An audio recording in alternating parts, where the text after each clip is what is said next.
सुप्रभात बच्चों। तो कल आपने पतंग कविता जिसके रचयिता हैं आलोक धनवा जी, उस कविता के बहुत सारे प्रश्नोत्तर भी देख लिए, पढ़ लिए, लिख भी लिया होगा आशा है आप लोगों ने। तो आज हम आगे चलते हैं उससे। आलोक धनवा जी जो कि एक मशहूर कवि हैं, जिनकी कुछ कविताओं ने ही केवल एक ही वैसे तो सही मायने में तो उनका एक ही संग्रह है जिसने उनको प्रसिद्धि दिला। वो कहते हैं कि अपने कमज़ोर से कमज़ोर क्षण में भी तुम यह मत सोचना कि मेरे दिमाग की मौत हो गई होगी, नहीं, कभी नहीं। ये आलोक धनवा जी का कथन है। कुछ और महत्वपूर्ण प्रश्नों की ओर और कुछ बिंब की तरफ ध्यान देते हैं।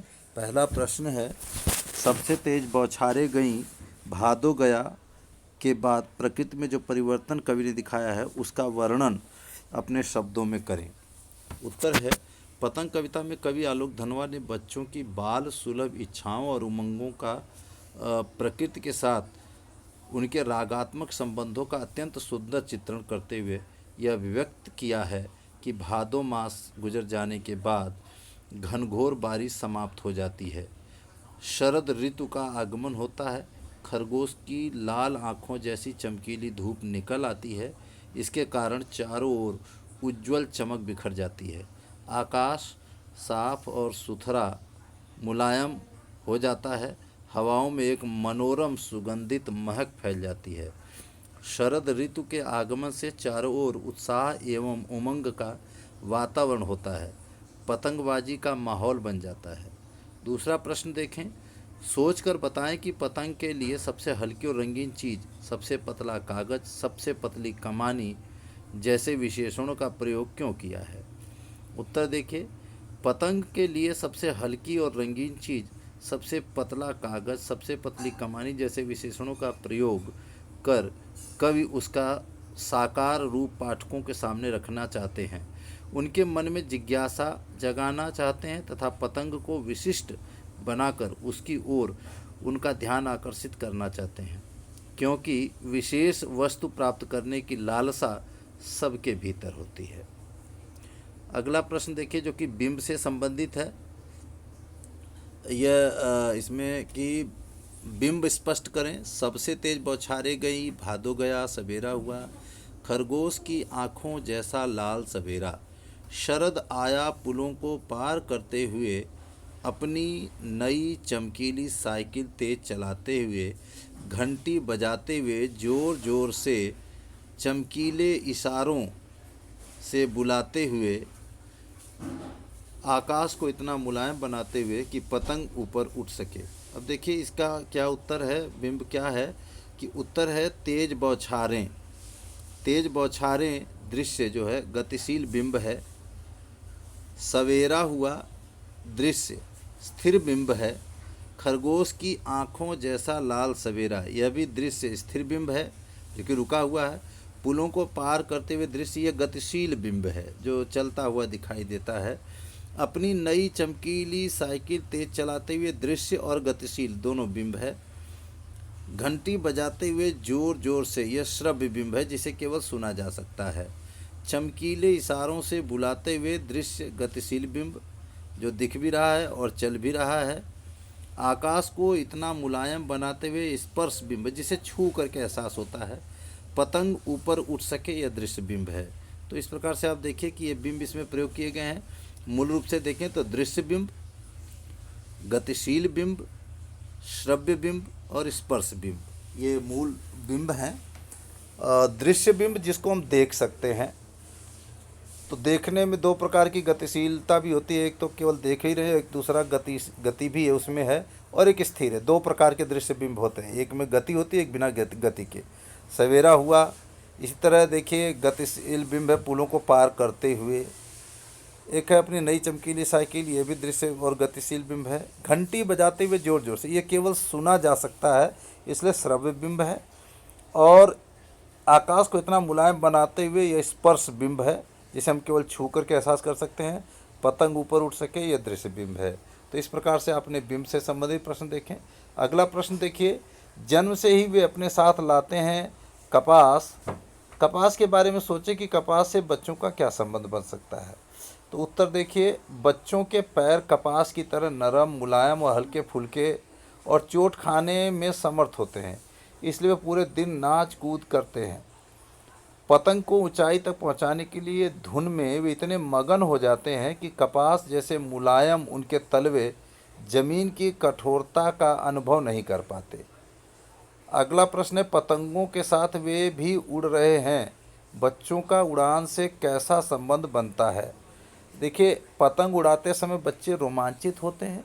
जिस प्रकार पतंग आकाश में उड़ती हुई ऊंचाइयां छूती है, उसी प्रकार बच्चे भी छत पर डोलते हैं। वे किसी भी खतरे से बिल्कुल बेखबर होते हैं। एक पतंग हो या एक पतंग हो गए हैं, पतंग उड़ाते उड़ाते मानो उनके छोटे छोटे सपनों को पंख लग गए हैं। निम्नलिखित पंक्तियों को पढ़कर प्रश्नों का उत्तर दीजिए। छतों को भी नरम बनाते हुए, दिशाओं को मृदंग की तरह बजाते हुए, अगर वे कभी गिरते हैं छतों के खतरनाक किनारों से और बच जाते हैं, तब तो और भी निडर होकर सुनहले सूरज के सामने आते हैं। देखिए, यहाँ दिशाओं को मृदंग की तरह बजाने क्या तात्पर्य है? पतंग सामने हो तो छतों पर दौड़ते हुए क्या आपको छत कठोर लगती है? खतरनाक परिस्थितियों का सामना करने के बाद आप दुनिया की चुनौती के सामने स्वयं को कैसा महसूस करते हैं? तो ये प्रश्न है इसके। इनके उत्तर देखिए क्या है। दिशाओं को मृदंग की तरह बजाते हुए का तात्पर्य संगीतमय वातावरण की सृष्टि से है। पतंग काटने पकड़ने के लिए इधर उधर दौड़ते बच्चों की पदचापों से दिशाएं गुंजित हो जाती हैं। उस समय उनकी आवाज़ मृदंग की तरह प्रतीत होती है।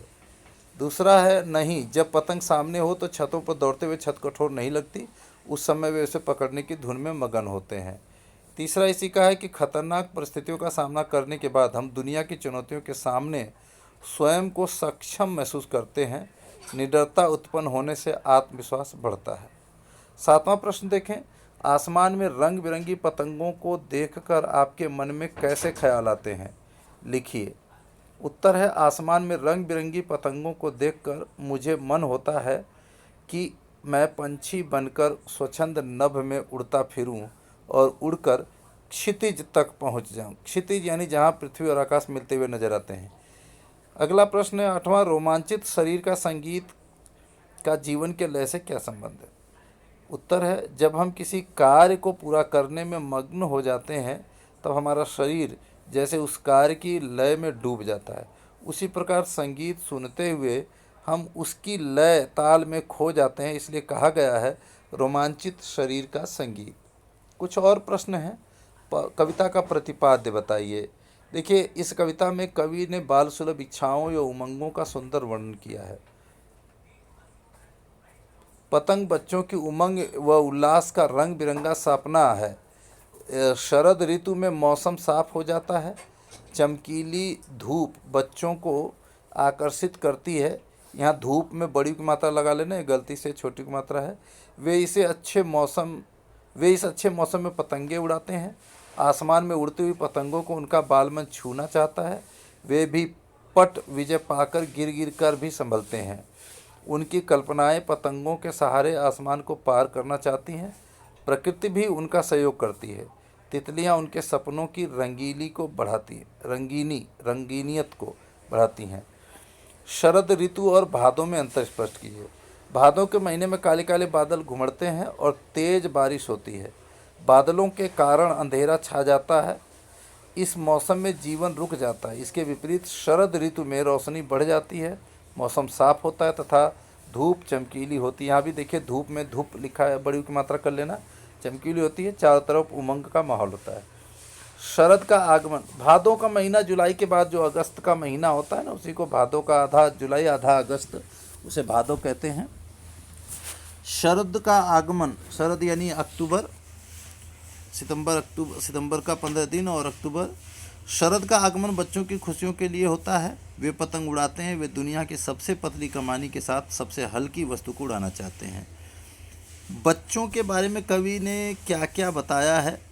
कवि बताता है, बच्चे कपास की तरह नरम और लचीले होते हैं। वे पतंग उड़ाते हैं तथा झुंड में रहकर सीटियां बजाते हैं। वे छतों पर बेसुध होकर दौड़ते हैं तथा गिरने पर भयभीत नहीं होते। वे पतंग के साथ मानो स्वयं उड़ने लगते हैं। देखिए इसमें अगला है प्रश्न कि प्रस्तुत काव्यांश में कवि ने सबसे शब्द का प्रयोग कई बार किया है, क्या यह सार्थक है? कवि ने हल्की रंगीन चीज, कागज, पतली कमानी के लिए सबसे शब्द का प्रयोग सार्थक ढंग से किया है। कवि ने बताने की कोशिश की है कि पतंग के निर्माण में हर चीज़ हल्की होती है क्योंकि वह तभी उड़ सकती है। इसके अतिरिक्त वह पतंग को विशिष्ट दर्जा भी देना चाहता है। किन किन शब्दों का प्रयोग करके कवि ने इस कविता को जीवंत बना दिया है? देखिए उत्तर है तेज बौछारे गई, भादो गया, चमकीली तेज साइकिल, चमकीले इशारे, अपने साथ लाते हैं कपास, छतों को भी नरम बनाते हुए। अगला है कि किशोर और युवा वर्ग समाज के मार्गदर्शक है, पतंग कविता के आधार पर स्पष्ट कीजिए। कवि ने पतंग कविता में बच्चों के उल्लास और निर्भीकता को प्रकट किया है। यह बात सही है कि किशोर और युवा वर्ग उत्साह से परिपूर्ण होते हैं। वे एक धुन से किसी कार्य को करते हैं, उनके मन में अनेक कल्पनाएं होती हैं। वे इन कल्पनाओं को साकार करने के लिए मेहनत करते हैं। समाज में विकास के लिए इसी एकाग्रता की जरूरत होती है। अतः किशोर व युवा वर्ग समाज के मार्गदर्शक हैं। तो इस प्रकार आज आपने पतंग कविता के महत्वपूर्ण प्रश्न, बिंबों पर आधारित प्रश्नों को देखा। तो यह पाठ समाप्त होता है यहीं पर। धन्यवाद। प्रस्तुति गुलाबचंद जैसर, स्नातकोत्तर हिंदी अध्यापक, केंद्रीय विद्यालय हरसिंहपुरा। तो एक बार फिर से आप सभी को शुभकामनाएं। घर में रहें, सुरक्षित रहें और इंतज़ार करें कि जब विद्यालय खुले, और तब तक आप घर में जो काम दिया जाता है उसको पूर्ण करते रहें। एक बार फिर से धन्यवाद।